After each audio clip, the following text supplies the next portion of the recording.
आज पढ़ेंगे हम कार्यफलन। बीएससी पार्ट थर्ड के विद्यार्थी, उनके फिजिक्स का जो पेपर फर्स्ट है क्वांटम यांत्रिकी एवं स्पेक्ट्रोस्कोपी, उसमें पढ़ेंगे आज हम कार्यफलन कि किस तरह से धातु की पृष्ठ से, धातु के अंदर हम जानते हैं बहुत मुक्त इलेक्ट्रॉन होते हैं, फ्री इलेक्ट्रॉन होते हैं, लेकिन वो धातु की सतह से बाहर नहीं आते। उनको बाहर आने के लिए न्यूनतम ऊर्जा की आवश्यकता जो होती है, उसको अगर वो मिल जाए तो वो धातु की पृष्ठ यानी उसकी जो बैरियर है उसको तोड़कर बाहर आ सकता है। उसको न्यूनतम ऊर्जा को हम कार्यफलन कहते हैं। तो यहाँ क्या लिखा है डेफिनेशन में, एग्जाम में डेफिनेशन आती है, वो आपको इस तरह से लिखनी है कि किसी इलेक्ट्रॉन को धातु पृष्ठ से बाहर निकालने के लिए ऊर्जा की आवश्यकता होती है और किसी इलेक्ट्रॉन के लिए वह न्यूनतम ऊर्जा जो उसे धातु पृष्ठ पर उपस्थित विभवरोधिका यानी पोटेंशियल बैरियर को पार कर धातु पृष्ठ से बाहर निकाल दे, धातु का कार्यफलन कहलाती है। तो इस तरह से हम कह सकते हैं कि मुक्त इलेक्ट्रॉन, ये धातु की पृष्ठ है, इसमें ये मुक्त इलेक्ट्रॉन है, इसको धातु की पृष्ठ से बाहर आ जाए और अगर बाहर आने से जितनी ऊर्जा चाहिए उससे अधिक ऊर्जा उसको मिलती है तो वो गति करता हुआ बाहर निकलेगा, और जितनी चाहिए उतनी ही तो बाहर आकर उसकी वेलोसिटी जीरो, अगर न्यूनतम ऊर्जा जितनी कार्यफलन के बराबर उतनी मिलती है तो वेलोसिटी जीरो रहेगी, उससे अधिक है तो वो गति करता हुआ बाहर आएगा। तो हम देखते हैं कि हमारे पास विभिन्न धातुएं हैं, उनके एग्जाम्पल हैं यहाँ दिखा रखे हैं। जैसे यहाँ जो स्टडी की है वैज्ञानिकों ने, सीजियम है, पोटेशियम है, सोडियम है, लिथियम है, कैल्शियम है, कॉपर है, सिल्वर है और प्लेटिनम है।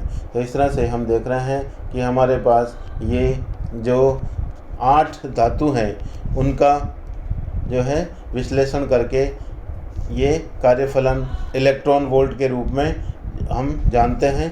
ऊर्जा का जो इकाई है वो इलेक्ट्रॉन वोल्ट होती है। इलेक्ट्रॉन वोल्ट के रूप में ये एक सबसे पहले सीजियम के लिए दिखा रखा है कि 1.9 इलेक्ट्रॉन वोल्ट है ना, पोटेशियम के लिए 2.2, सोडियम के लिए 2.3। तो ये टेबल बता रही है। लिथियम के लिए इंक्रीजिंग ऑर्डर में है, कैल्शियम के लिए 3.2, कॉपर के लिए 4.7, सिल्वर के लिए भी यही है और प्लेटिनम के लिए 6.4।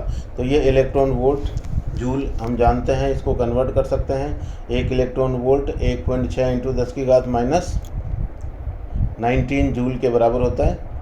ठीक है, तो इतने जूल अगर उसको मिल जाए, धातु सीजियम से अगर बाहर निकालना है एक इलेक्ट्रॉन को, मुक्त इलेक्ट्रॉन को, तो उसको 1.9 इलेक्ट्रॉन वोल्ट ऊर्जा मिलनी चाहिए। तो ये टेबल बताती है कि कार्यफलन धातु की अभिलाक्षणिक ऊर्जा होती है, उसकी करैक्टरिस्टिक एनर्जी होती है, अर्थात हर धातु के लिए कार्यफलन का मान अलग अलग होता है। ये टेबल का जो विश्लेषण है वो यही है कि धातु हमारे पास देखिए अलग अलग हैं और किसी के लिए भी जो है ना इलेक्ट्रॉन वोल्ट जो एनर्जी है वो सबके लिए अलग अलग है।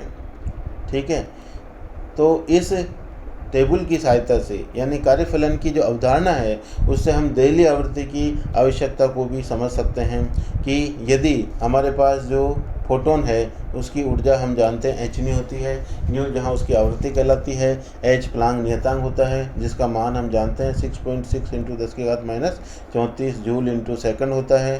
तो ये जो कार्यफलन है उसको भी हम फोटोन की आवृत्ति के रूप में यदि बताएं और कार्यफलन जो ऊर्जा है उसको h न्यू के रूप में लिखें, और तब जो हमारे पास न्यू प्राप्त होती है यानी 5 में h का भाग देंगे तो जो मान आएगा वो आवृत्ति, यहाँ न्यू के नीचे नोट 0 लगा दिया, सबस्क्रिप्ट लगा दिया, अनुलग्न लगा दिया। इसका मतलब है ये आवृत्ति यानी न्यूनतम आवृत्ति इतनी तो होगी तब इलेक्ट्रॉन बाहर जाके आएगा। उससे कम आवृत्ति के यदि हम फोटोन उस पर आपतित करेंगे तो इलेक्ट्रॉन को उतनी ऊर्जा नहीं मिलेगी, तो वो धातु की सतह से बाहर नहीं आएगा। जैसे हमारे पास h न्यू ऊर्जा का फोटोन है और हमारे पास कार्यफलन का मान h न्यू 0 है और h न्यू 0 से कम है तो धातु की सतह से इलेक्ट्रॉन बाहर नहीं आएगा। तो हम कह सकते हैं कि उसके लिए न्यूनतम आवृत्ति h न्यू 0 जो कार्यफलन है उसके बराबर करने के बाद जो आवृत्ति आ रही है उसको देहली आवृत्ति कहते हैं।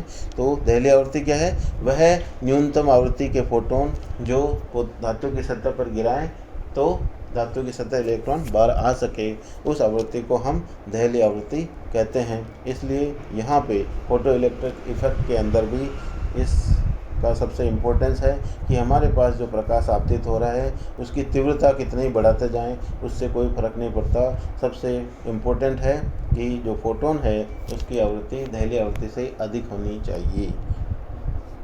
तो phi is equal to h nu zero, यहाँ फाई किसी धातु के लिए कार्यफलन है और न्यू जीरो दहलीय आवृत्ति है। इस तरह से हम कार्यफलन की इम्पोर्टेंस यहाँ समझते हैं। धन्यवाद।